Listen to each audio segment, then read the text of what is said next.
Hey everybody, this is Abbas from T-Break, and this is the first look at the Samsung Galaxy S7 that's launched in Barcelona at MWC this year. From a design point of view, as you can see, not much has changed. This is the Galaxy S7 Edge that I'm holding, which comes in 5.5-inch screen, and you also have the S7, which comes with a 5.1-inch screen. Samsung's made some subtle differences to the design of this year's model. This is waterproof now, and the back is slightly curved for better handling.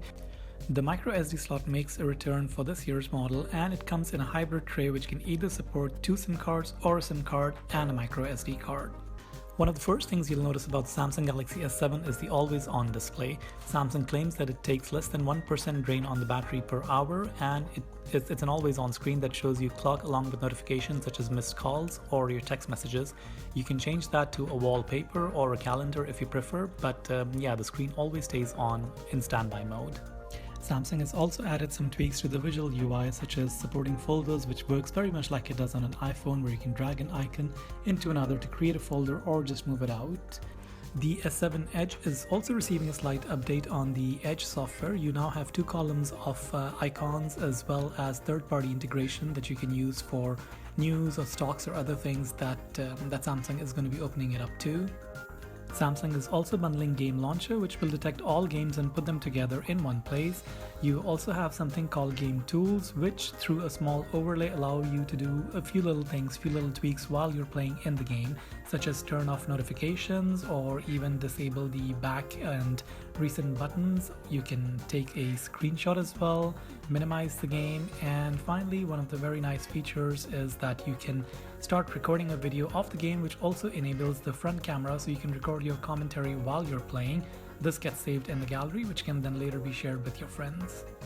On the hardware side of things, the S7 is going to make a return into 2 processor configurations, the Snapdragon or Samsung processors, depending on which market you're going to be in. So, the new S7's also received a bit of a battery upgrade. The S7 will feature a 3000 mAh battery, while the Edge version will feature a 3600 mAh battery. Probably the most important upgrade on the Galaxy S7 is the camera. The camera bump has been reduced to under 0.5 mm from the back, so it doesn't stand out, and boy, it's a fast camera.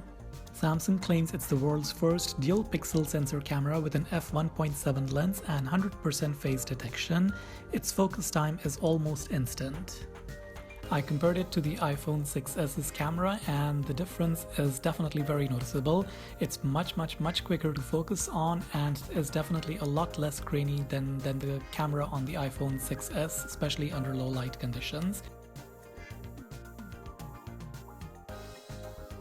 Moving on to some sample images, my favorite one is panoramas are now live. So as you pan across a panorama that you've taken, as you can see, the images are live, and you can see the live movement of the dancers in this particular image.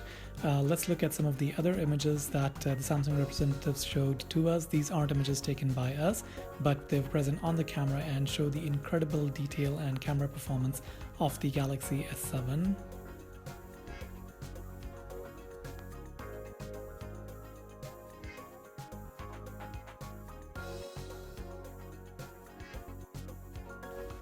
We don't have information on the local pricing and availability of the S7 in the Middle East, but we're sure we're going to be finding that out pretty soon, and once we do, we'll update that.